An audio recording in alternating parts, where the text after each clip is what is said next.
donat bunda. Donat enak. Donat enak. Donat enak loh.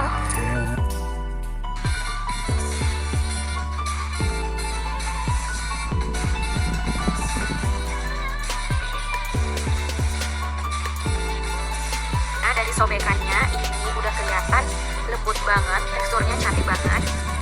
Nah, halus banget ya teksturnya. Bismillahirrahmanirrahim. Ini enak banget, donatnya lembut banget ya.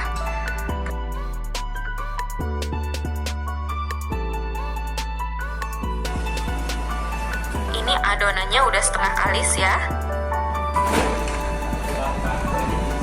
Nah, tipsnya agar donat lembut berhari-hari, ini boleh tambahkan 1 sendok teh emulsifier ya. Ini mama pakai SP.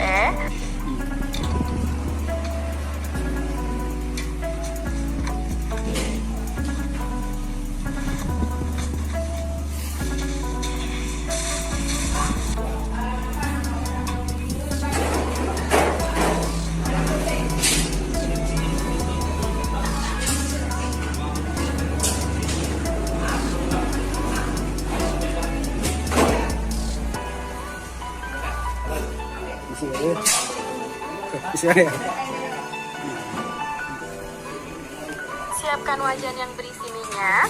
Setelah minyaknya panas, masukkan adonan donat. Ini mama pakai apinya kecil banget ya, supaya donatnya ini nggak gampang gosong.